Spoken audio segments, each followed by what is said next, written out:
Hey, ¿qué pasa, chicos, chicas y grandes? Yo soy Roberto y el día de hoy continuamos con el libro El archivo de Sherlock Holmes.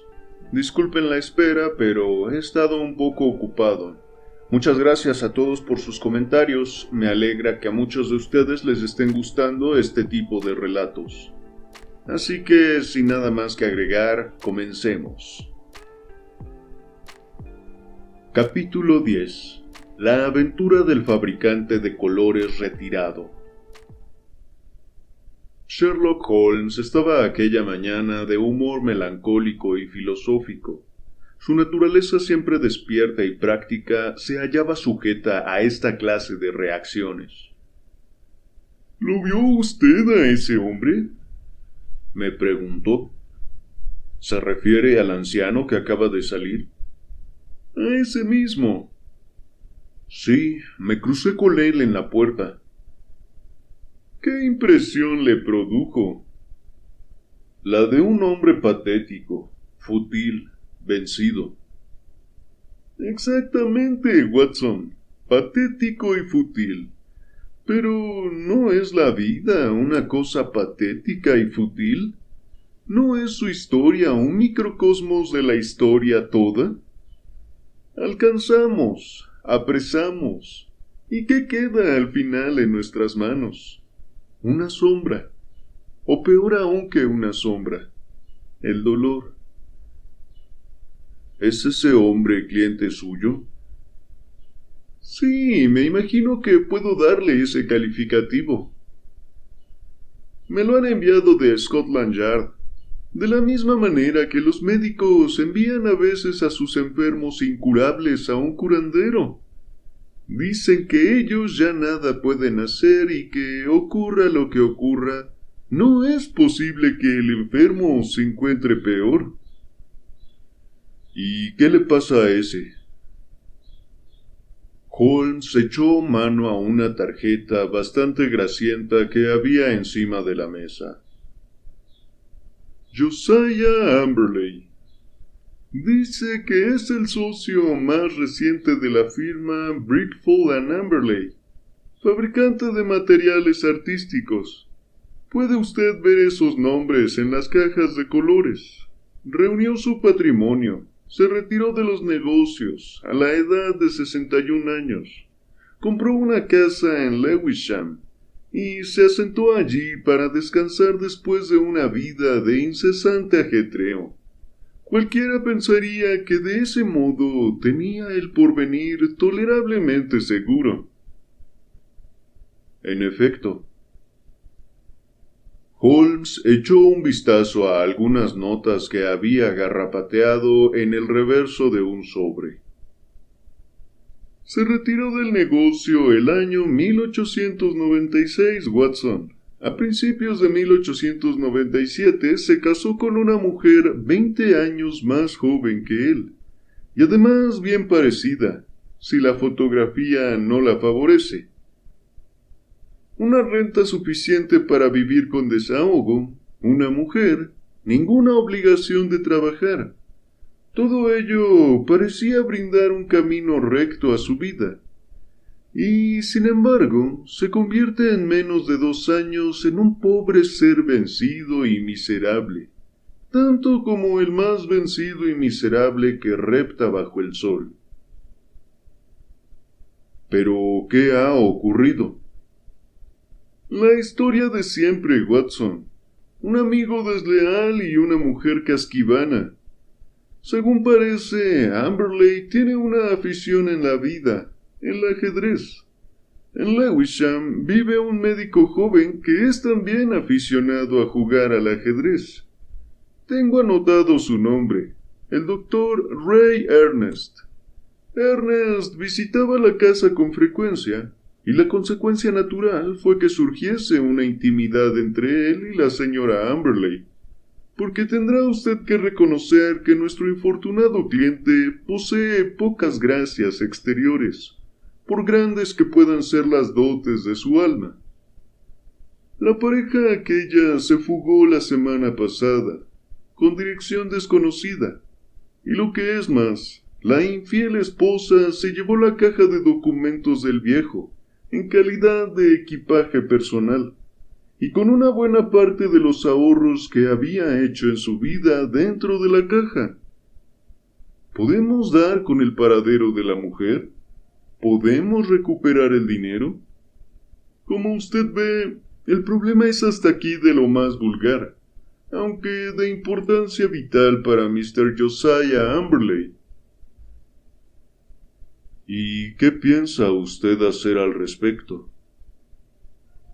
Da la casualidad, querido Watson, que la primera pregunta es esta otra. ¿Qué va a hacer usted, si es que tiene usted la bondad de hacerse cargo de mi papel? Sabe que me encuentro preocupado en el caso de los patriarcas coptos, que hoy hará crisis. La verdad es que no tengo tiempo para desplazarme a Lewisham, y sin embargo, las observaciones que se hagan en el lugar mismo tienen un valor especial.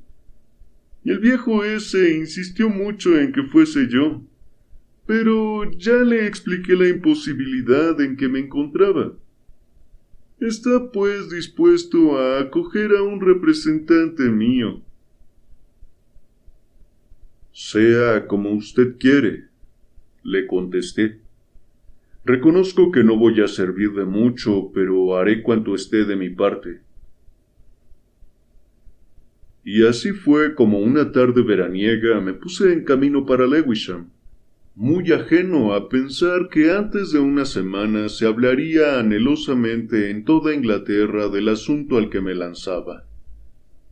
Era ya tarde aquella noche cuando regresé a Baker Street y rendí cuenta de mi misión.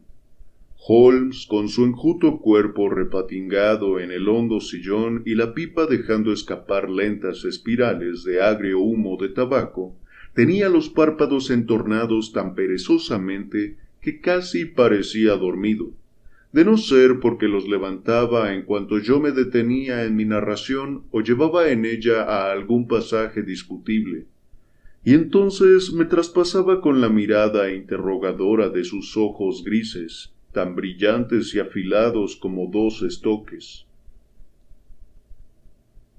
La casa de Mr. Josiah Amberley se llama El Refugio, dije yo. Creo que le interesaría a Holmes. Se parece a uno de esos patricios pobres que se ven obligados a alternar con sus inferiores. Ya conoce usted las características de ese barrio. Las monótonas calles de ladrillo, las fatigosas carreteras suburbanas. En medio mismo de todo eso, una islita de la cultura y comodidad de antaño. Esta antigua casa rodeada de un elevado muro, bañado por el sol, moteado de líquenes y coronado de musgo. La clase de muro que... Suprima poesía, Watson, dijo Holmes con severidad. Anoto, un muro alto de ladrillo. Exactamente. Yo no habría sabido cuál de aquellas casas era el refugio de no habérselo preguntado a un ocioso que estaba fumando en la calle.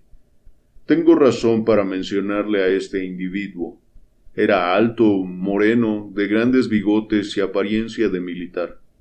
Contestó a mi pregunta con un movimiento de cabeza y me dirigió una mirada curiosamente interrogadora, de la que me acordé algo más tarde.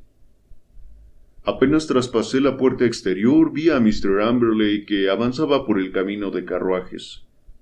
Esta mañana, cuando estuvo aquí, solo pude echarle una ojeada, y aun con eso me produjo la impresión de un individuo raro. Pero cuando le vi a plena luz del día, su aspecto me resultó todavía más anormal. Como comprenderá, Watson, yo he estudiado a ese hombre, ya, pero agradaría conocer la impresión que a usted le produjo, dijo Holmes. La que me dio fue la de un hombre doblado por la preocupación. Tiene la espalda encorvada como si llevase sobre ella un gran peso. Pero no es, como me imaginé al principio, una poca cosa de hombre, ya que sus hombros y su pecho son los de un gigante, aunque su cuerpo se vaya ahusando hacia abajo para terminar en Sanquilargo. El zapato izquierdo con arrugas, el derecho liso. No me fijé en ese detalle. Usted no, pero yo ya descubrí que tenía un miembro artificial. Prosiga. Me sorprendieron los mechones blancuzcos de cabello gris que le salían por debajo del sombrero de paja, la expresión violenta, vehemente de su cara, y lo fuertemente acusado de los rasgos de ésta. Muy bien, Watson. ¿Y qué dijo? Empezó a soltarme la historia de sus agravios. Fuimos caminando por el jardín y, como es natural, yo me fijé en todo. Nunca he visto finca peor cuidada.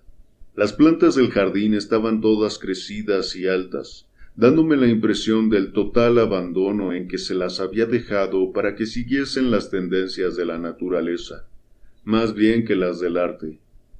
No comprendo cómo una mujer que se respeta ha podido tolerar semejante estado de cosas. También la casa en el último grado de desaseo, pero, por lo visto, aquel pobre hombre se daba cuenta de ello e intentaba remediarlo. Lo digo porque en el centro del vestíbulo se veía un gran tarro de pintura verde, y él, por su parte, empuñaba en la mano izquierda una gruesa brocha. Había estado pintando la obra de madera. Me introdujo en la sucia habitación reservada y charlamos largo y tendido, como es natural. Le desilusionó el que usted no hubiese ido y dijo: «No me esperaba, claro está, que un individuo tan humilde como yo, especialmente después de las graves pérdidas financieras que acabo de sufrir, lograse que un hombre tan célebre como Mr. Sherlock Holmes le dedicase toda su atención».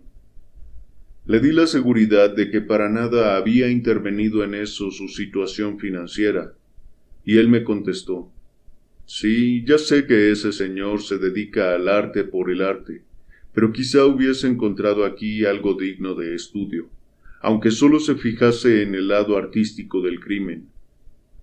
¿Cómo es la naturaleza humana, doctor Watson? Y qué negra ingratitud la que se descubre en este caso. ¿Cuándo le negué yo a ella nada de lo que me pidió? ¿Cuándo hubo una mujer tan mimada? En cuanto a ese joven, le traté como si hubiese sido un hijo mío. Entraba y salía por mi casa como si hubiese estado en la suya.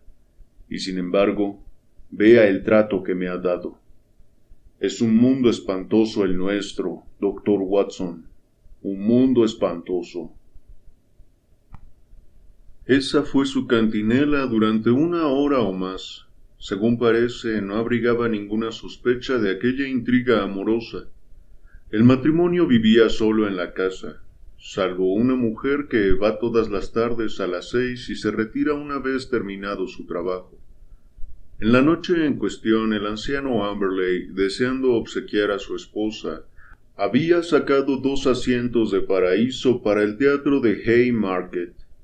A última hora, la mujer se quejó de dolor de cabeza y se negó a ir. Amberley marchó solo. No parece haber dudas a este respecto porque él me enseñó el billete para su esposa. «Esto que me dice es notable, muy notable», dijo Holmes, que parecía ir tomando cada vez mayor interés en el caso. «Prosiga, por favor, Watson. Su relato me está resultando muy digno de interés.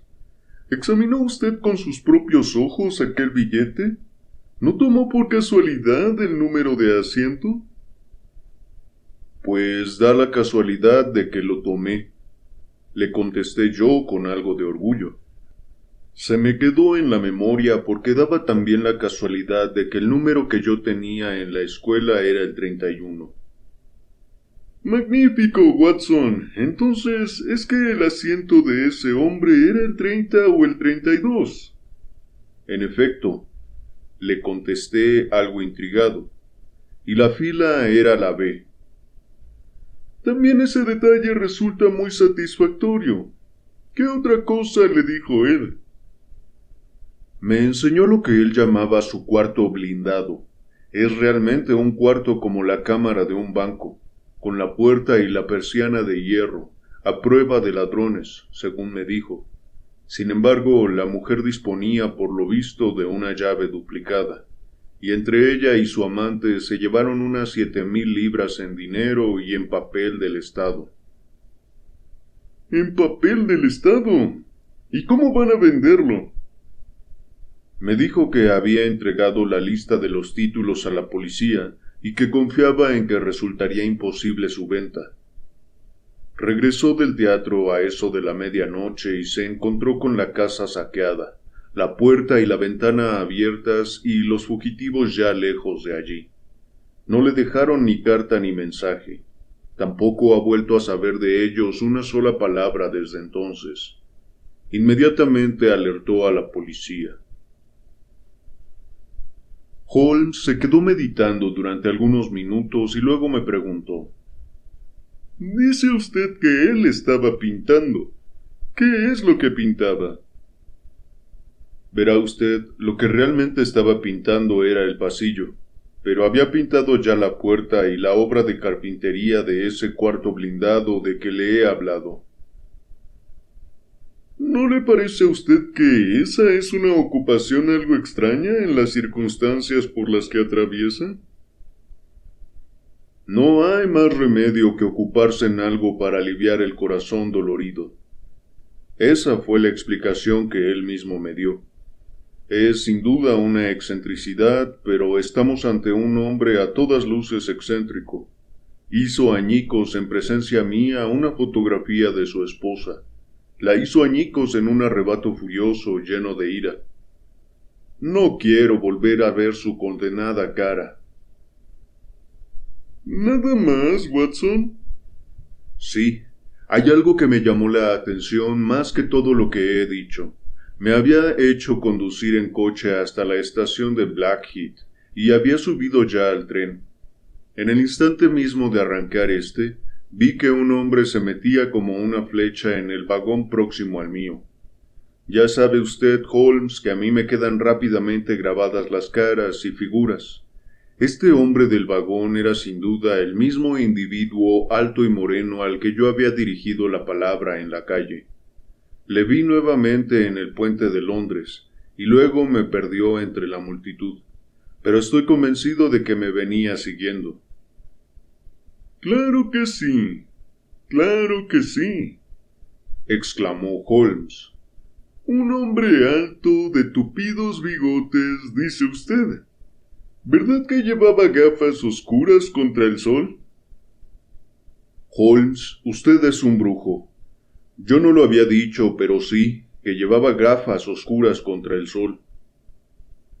¿Y un alfiler de corbata masónico? Holmes.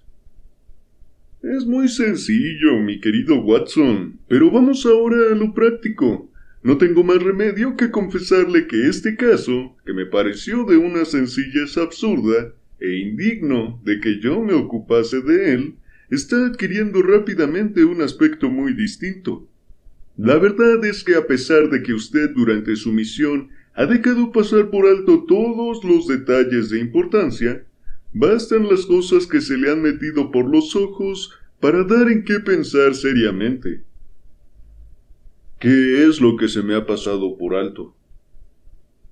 No se ofenda, mi querido compañero. Ya sabe usted que yo hablo en términos generales. Nadie lo hubiera hecho mejor. Algunas personas no lo habrían hecho ni siquiera tan bien como usted, pero es evidente que se le han escapado algunos puntos esenciales. ¿Qué opinión tienen de Mr. Amberley y de su esposa los convecinos? Eso tenía sin duda importancia. ¿Y el doctor Ernest? ¿Era este señor el alegre lotario que su conducta da a entender? Watson, con su buena presencia, cualquier mujer se convertiría en colaboradora y cómplice suya. ¿Qué le han dicho la empleada de correos o la mujer del verdulero? Yo me lo imagino a usted sin dificultad, cuchicheándole tiernas naderías a la joven de la taberna El Ancla Azul y recibiendo a cambio algunas realidades concretas. Nada de eso hizo usted. Aún estoy a tiempo. Ya ha habido quien lo ha hecho. Gracias al teléfono y a la ayuda de Scotland Yard, suelo conseguir los datos esenciales sin salir de esta habitación. A decir verdad, los informes que he recibido confirman el relato de ese hombre. Tiene fama en aquel barrio de ser un tacaño y también un marido brutal y exigente. También es cierto que guardaba una importante suma de dinero en su cámara fuerte. Igualmente que el joven doctor Ernest, hombre soltero, jugaba al ajedrez con Amberley y hacía probablemente el tonto con la mujer de éste. Todas esas cosas parecen claras, y uno se siente tentado a pensar que ya no hay nada más que decir. Y sin embargo, ¿dónde ve usted las dificultades? Quizás solo están en mi imaginación. Bien, Watson, dejémoslo ahí. Escapemos de este fatigoso mundo de la rutina diaria por la puerta lateral de la música. Esta noche canta Karina en el Albert Hall, y disponemos aún de tiempo para vestirnos, cenar y disfrutar.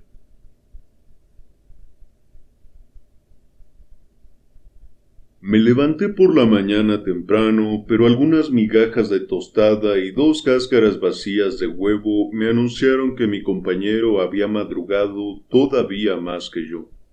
Encima de la mesa encontré estas líneas. Querido Watson, deseo establecer 1 o 2 puntos de contacto con Mr. Josiah Amberley.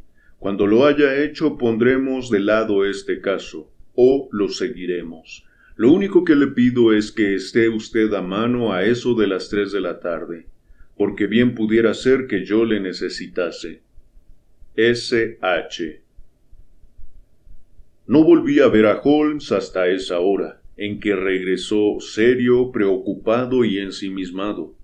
En momentos así era preferible dejarle abandonado a sí mismo. ¿Ha venido por aquí, Amberley? No. Es lo que estoy esperando. No se vio defraudado, porque el viejo llegó en ese momento con expresión de contrariedad y desconcierto en su cara severa. Mr. Holmes, he recibido un telegrama, y no sé qué pensar del mismo. Se lo alargó a Holmes, y éste leyó en voz alta. Venga enseguida y sin falta. Puedo darle información acerca de su pérdida reciente. Hellman, la vicaría. Enviado a las 2:10 en Little Burlington, dijo Holmes. Little Burlington está en Essex, según creo, no lejos de Frinton. Como es natural, se pondrá en camino enseguida, ya que esto procede claramente de una persona de responsabilidad, el vicario del lugar. ¿Dónde está mi Crockford? Sí, aquí lo tenemos. C. Hellman, M.A., que vive en Moosmoor, cerca de Little Burlington. Mire el horario de trenes, Watson. Hay uno que sale de Liverpool Street a las 5:20. Magnífico, Watson. Usted debería ir con él, porque quizá necesite de su ayuda o de su consejo. Es evidente que hemos llegado en este asunto a una crisis. Pero nuestro cliente parecía muy reacio a este viaje y dijo: Mr. Holmes, eso es completamente absurdo. ¿Qué puede saber ese individuo de lo que ha ocurrido? Es malgastar tiempo y dinero. No le habría telegrafiado si no hubiese sabido algo. Telegrafíe enseguida que usted se pone en camino. No creo que vaya a ir. Holmes adoptó su actitud más severa. Produciría la peor de las impresiones a la policía y a mí, Mr. Amberley. el que al surgir una pista tan evidente se negase usted a seguirla. Nos produciría la sensación de que usted no se toma en serio estas pesquisas. Nuestro cliente pareció horrorizado ante aquella perspectiva y dijo: «Desde luego que iré, si usted mira las cosas de esa manera. Así, a primera vista, resulta absurdo el suponer que este cura sepa nada. Pero si usted cree...» «Creo, en efecto», contestó Holmes con énfasis, y de ese modo nos vimos lanzados a nuestra excursión. Holmes me llamó aparte antes de que saliéramos de la habitación y me dio unas frases de consejo que demostraban que le parecía a aquel un asunto de importancia. «Haga usted lo que hiciere, cuide sobre todo de que ese hombre salga de viaje», me dijo. «Si él se apartase de usted o regresase, vaya usted hasta la oficina de teléfonos más próxima y envíenme un telefonema que diga simplemente fugado. Yo dejaré todo arreglado para que llegue a mis manos donde quiera que me encuentre». No es Little Burlington lugar al que se llega fácilmente, porque se encuentra en una línea secundaria. No es aquel en mis recuerdos un viaje agradable, porque el tiempo era caluroso, el tren lento y mi acompañante huraño y callado. Apenas habló, salvo para hacer en ocasiones alguna observación referente a lo fútil de nuestros pasos. Llegados por fin a la pequeña estación, aún nos quedaba una excursión en coche para llegar a la vicaría, donde nos recibió en su despacho un clérigo grueso, solemne, bastante pomposo. Tenía delante nuestro el telegrama y nos preguntó: «Bien, caballeros, ¿en qué puedo servirles?» «Hemos venido en contestación a su telegrama», le expliqué yo. «¿A mi telegrama? Yo no les he puesto ningún telegrama». Quiero decir al telegrama que usted envió a Mr. Josiah Amberley acerca de su mujer y su dinero». «Señor, si esto es una broma, es de un gusto muy discutible», exclamó irritado el vicario. «Jamás he oído el nombre de ese caballero del que usted me habla, y no envié a nadie ningún telegrama». Nuestro cliente y yo nos miramos atónitos. «Quizás se trate de algún error. ¿No habrá por aquí 2 vicarías? Aquí tiene usted el telegrama mismo, firmado Elman y fechado en la vicaría». «Caballero, vicaría no hay más que esta, y no hay más vicario que yo.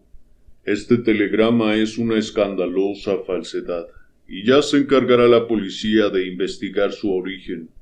Mientras tanto, no veo finalidad alguna para prolongar esta entrevista». Y así fue como Mr. Amberley y yo nos vimos en la carretera, en una aldea que me pareció la más primitiva de Inglaterra. Nos dirigimos a la oficina de telégrafos, pero ya estaba cerrada. Sin embargo, en la taberna de El Escudo Ferroviario encontramos un teléfono y gracias al mismo establecí contacto con Holmes, que se mostró asombrado del resultado de nuestro viaje. «¡Extraordinario!», dijo la voz lejana. «Por demás extraordinario. Querido Watson, mucho me temo que no tenga un tren para regresar esta noche. Le he condenado a usted sin darme cuenta, a los horrores de un mesón de aldea. Sin embargo, Watson, usted dispone siempre del recurso de la naturaleza y de Josiah Amberley. Manténgase en estrecho contacto con ambos». Le oí gorgoritear secamente en el instante en que cortaba la comunicación. Pronto pude convencerme de que la fama de tacaño de mi acompañante era bien merecida, Había refunfuñado por lo costoso de la excursión. Había insistido en que viajáramos en tercera clase, y ahora protestó ruidosamente por la factura del hospedaje. A la mañana siguiente, cuando llegamos a Londres, era difícil decir cuál de nosotros se encontraba de peor humor. Lo mejor que podría usted hacer es quedarse en Baker Street cuando pasemos por allí, dije. Quizá Mr. Holmes tenga nuevas instrucciones. Si no valen más que las últimas, me van a servir de muy poca cosa, dijo Amberley con expresión maligna. Sin embargo, me acompañó. Yo tenía avisado a Holmes por telegrama a la hora que llegaríamos, pero me encontré con un mensaje en el que decía que nos esperaba en Lewisham.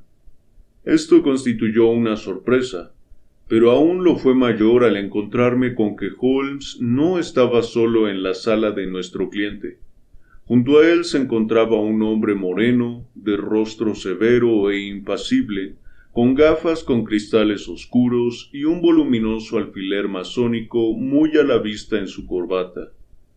Holmes dijo: «Este es mi amigo Baker». También él estaba interesado en su caso, Mr. Josiah Amberley, aunque ambos trabajábamos de una manera independiente. Sin embargo, los dos tenemos que hacerle la misma pregunta. Mr. Amberley se dejó caer pesadamente en un asiento. Barruntó peligro inminente. Yo lo leía en sus ojos de mirada tensa y en sus rasgos contraídos. ¿Cuál es esa pregunta, Mr. Holmes? Únicamente esta. ¿Qué ha hecho usted de los cadáveres? Mi acompañante se puso en pie lanzando un áspero chillido. Se aferró con sus dos manos huesudas al aire. Tenía la boca abierta y durante un instante pareció una horrible ave de presa. Se nos presentó súbitamente el verdadero Josiah Amberley, demonio deforme con el alma tan retorcida como su cuerpo. Al caer de espaldas en su silla, se llevó con estrépito una mano a la boca, como para ahogar la tos. Holmes saltó a su garganta como un tigre y le torció la cara hacia abajo. De entre sus labios jadeantes cayó una píldora blanca. Nada de atajos, Josiah Amberley. Las cosas tendrán que hacerse con dignidad y en su orden debido. ¿Qué me dice usted, Baker? Tengo a la puerta un coche, contestó nuestro taciturno compañero. La comisaría solo dista de aquí algunos centenares de metros. Iremos juntos. Usted, Watson, puede quedarse aquí. Estaré de vuelta dentro de media hora. El viejo fabricante de colores tenía la fuerza de un león en su tronco gigantesco, pero se encontró perdido en las manos de los dos expertos manipuladores de hombres. Forcejeando y retorciéndose, fue arrastrado hasta el coche que esperaba, y yo quedé en mi solitaria vigilia dentro de aquella casa de mal agüero. Holmes regresó antes de lo que había dicho, acompañado por un joven e inteligente inspector de policía. He dejado a Barker para que cuide de las formalidades, dijo Holmes. Usted, Watson, ya conocía a Barker. Fue mi odiado rival en la playa de Surrey. Cuando usted me habló de un hombre alto y moreno, no me fue difícil contemplar su retrato. Es un hombre que tiene a su crédito varios casos muy buenos. ¿Verdad que sí, inspector? Desde luego que se ha entrometido en varias ocasiones, contestó el inspector con reserva. Sus métodos son sin duda irregulares, al igual que los míos, pero ya sabe usted que hay ocasiones en que los irregulares resultan útiles. Usted, por ejemplo, con su obligada advertencia de que cualquier cosa que declare podrá ser empleada en contra suya, no habría logrado, valiéndose de un farol, que ese granuja hiciese lo que virtualmente constituye una confesión. Quizá no. Sin embargo, Mr. Holmes, conseguimos salirnos con la nuestra. No se imagina que nosotros no habíamos formado ya criterio acerca de este caso, y que no habríamos echado el guante a nuestro hombre. Ya perdonará que nos mostremos resentidos cuando usted se mete de golpe, valiéndose de métodos que nosotros no podemos emplear, y despojándonos de ese modo de la fama que nos pertenece.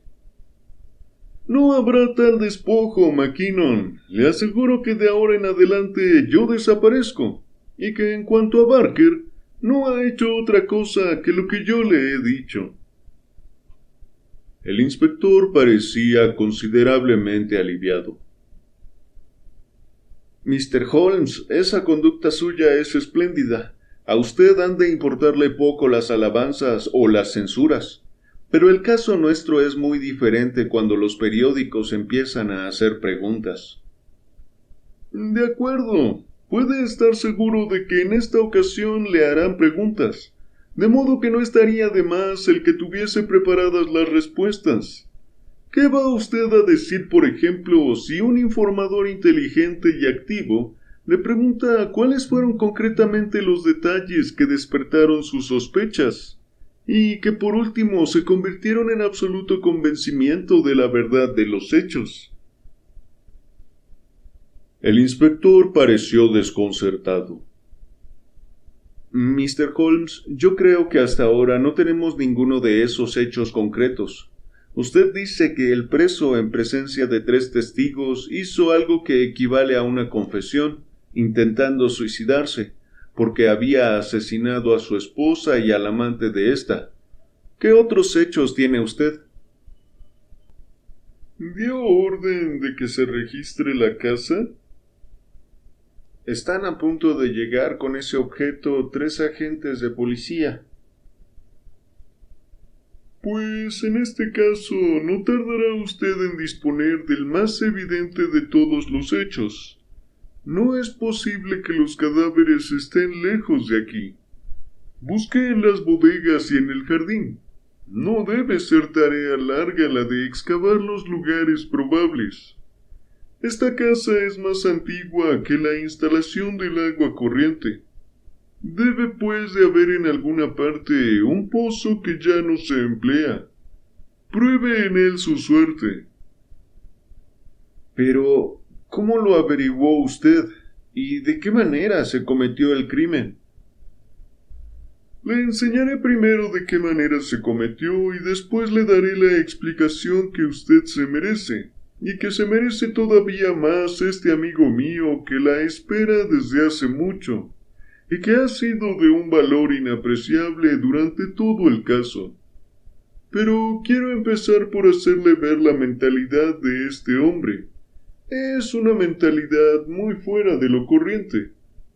Tanto que yo creo que es más probable que vaya a parar a Broadmoor que al patíbulo.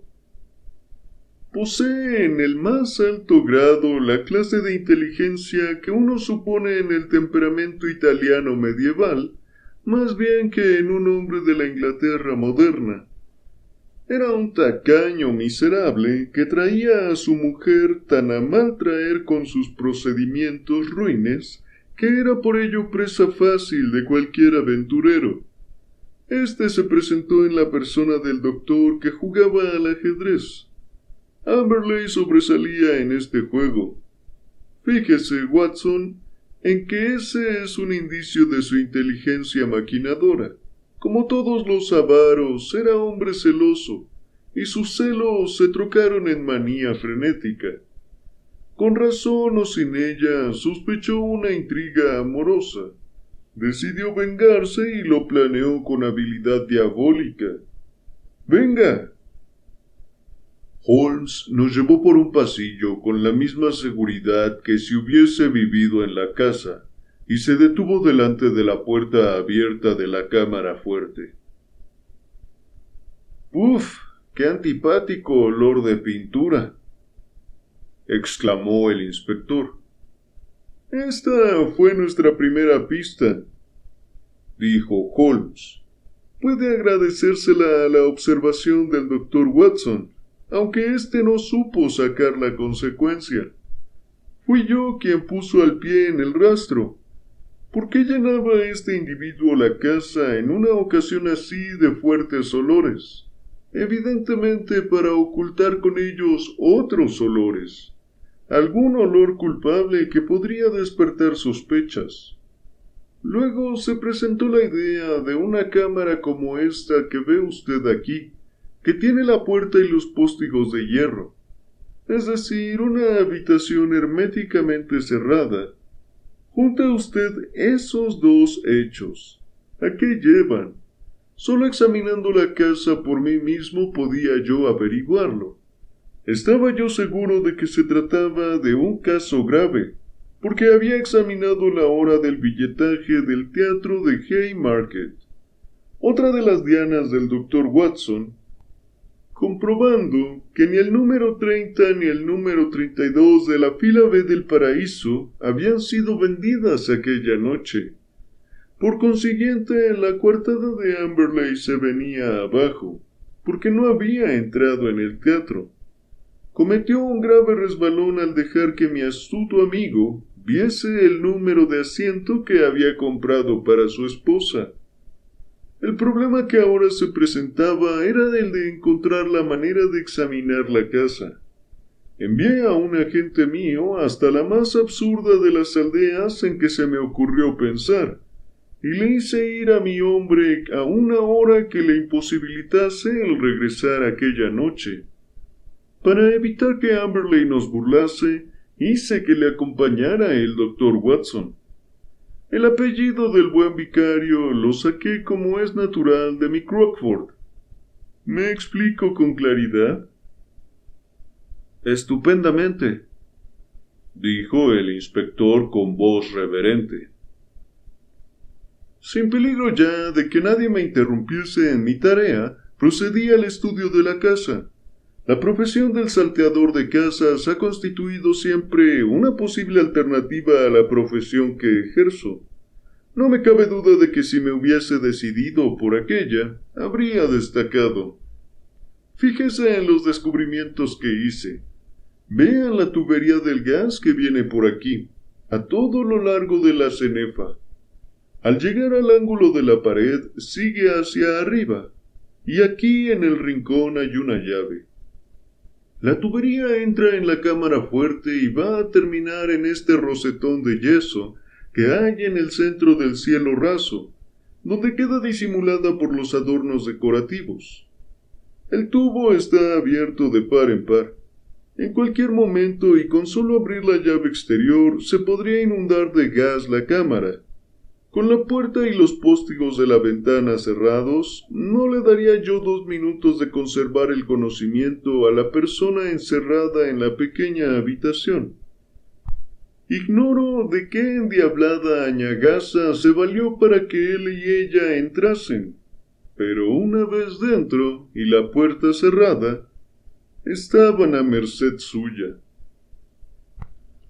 El inspector examinó con gran interés la tubería y dijo: Uno de nuestros funcionarios habló de olor a gas, pero la puerta y la ventana estaban entonces abiertas y ya habían procedido a pintar por lo menos una parte.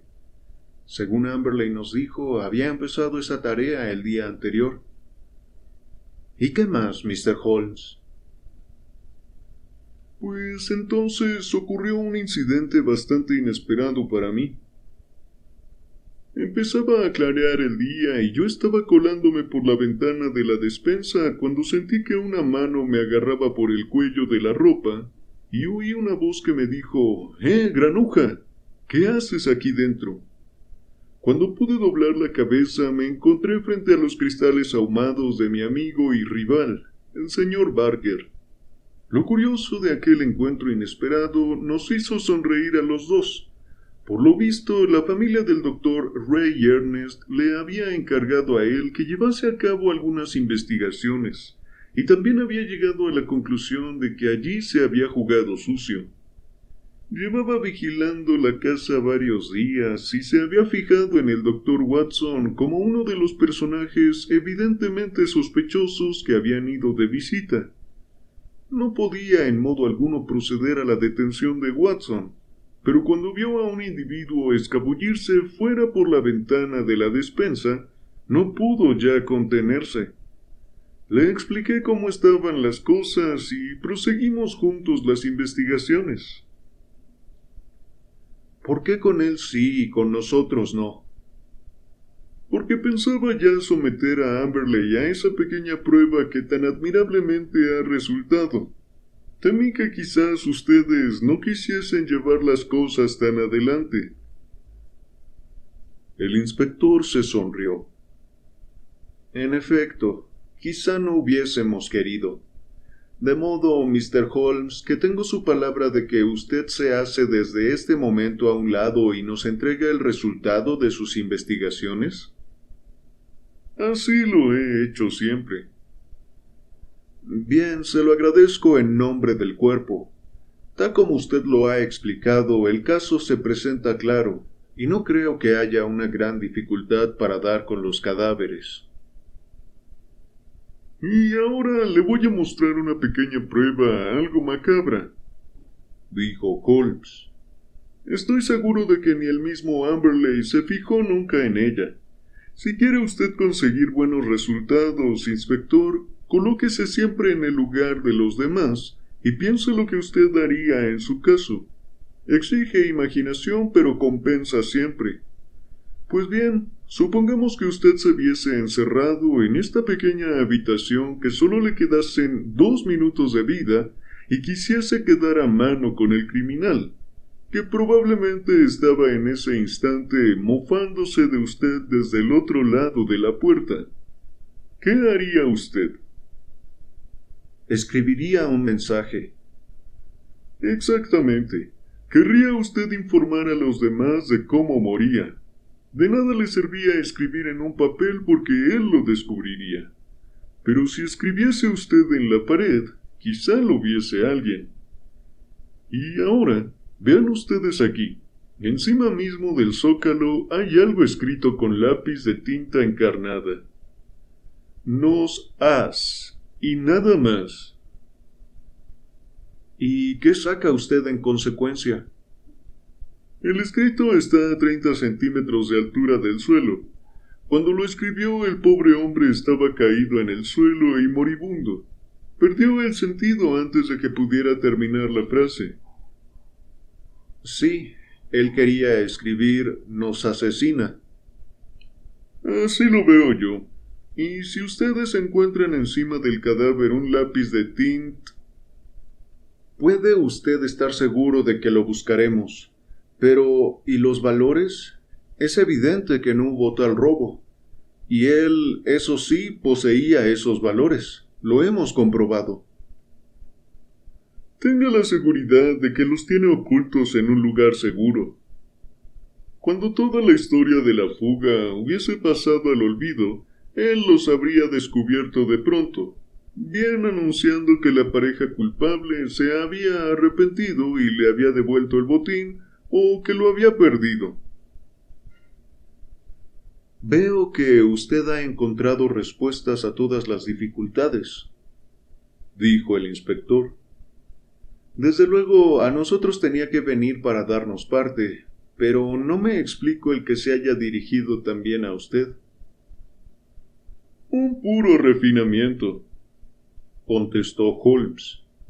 Tenía conciencia de su habilidad y estaba tan seguro de sí mismo que se creía a salvo de todos. De esa manera podía decir, si llegaba el caso, a cualquier vecino receloso: fíjese en todos los pasos que he dado. No solo he consultado a la policía, sino que lo he hecho también al mismo Sherlock Holmes. El inspector se echó a reír y dijo: Mr. Holmes, no tenemos más remedio que perdonarle eso de «lo he hecho también al mismo», porque su trabajo en esta ocasión ha sido tan perfecto como el mejor de los que yo recuerdo. Un par de días después, mi compañero me echó desde donde él estaba sentado un ejemplar del bisemanario North Surrey Observer, bajo una serie de titulares deslumbrantes que empezaban con lo de El terrible crimen de El refugio y terminaba con el de Brillantes pesquisas de la policía. Había el primer relato completo del asunto. El párrafo final era una muestra típica del conjunto.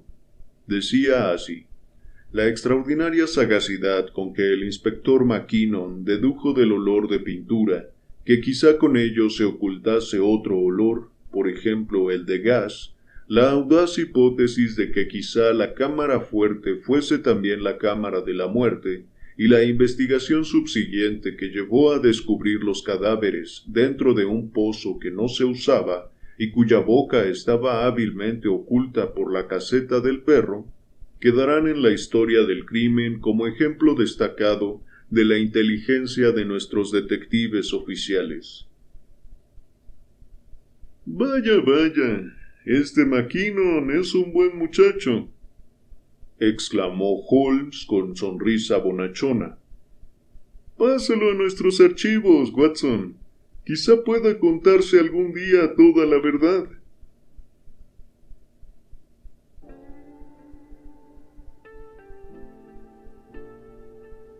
Bueno, chicos, chicas, hasta acá el relato de hoy. Espero que lo hayan disfrutado y comentarles que solo quedan un par de relatos de este libro. Aún no decido qué leeremos después de este, pero sigan atentos.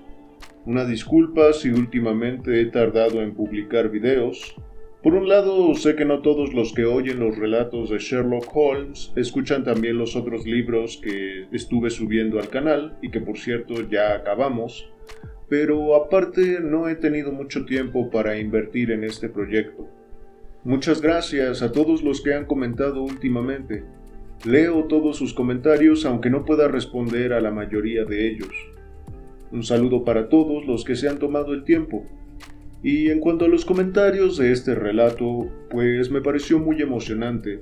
De entrada, Holmes no estaba muy atraído por este misterio, pero conforme surgía nueva información que le proporcionó Watson y el cuerpo de policía, Holmes se fue interesando más y más. De nuevo, un maleante que menospreció las habilidades de Holmes, pensando que acudir a él le serviría como prueba de inocencia. No se paró a pensar que nuestro detective no tendría problema alguno para resolver el caso. Este hombre se metió en la celda por su propio pie, se podría decir. En cuanto al móvil del crimen, podemos pensar que en parte fueron los celos. Sin embargo, parece que más intenso que estos fue un deseo de control. Algo muy marcado en el carácter de este personaje. Una persona tacaña, es decir, retentiva con su dinero, y de igual manera con su esposa. Al ver que perdía el control sobre ella y sobre su disfrute por el ajedrez, no pudo manejar la situación de una manera más adulta y saludable, sino que a partir de un posicionamiento infantil y con rasgos claramente psicopáticos, quiso solucionar el problema. Como vimos, las pistas importantes fue, por un lado, lo ilógico que parecía el pintar las paredes aledañas a la habitación de seguridad. Por otro lado, el hecho de que le robaran documentos valiosos que no podían vender, y también que este hombre no quería invertir tiempo en visitar al vicario luego del telegrama recibido. Aparte de eso, se puede pensar también el carácter tacaño y controlador del asesino. Bueno, hasta acá el video. Si les gustó la lectura, dejen su like y suscríbanse si no lo han hecho. Yo soy Roberto y ha sido un placer leerles. Nos vemos.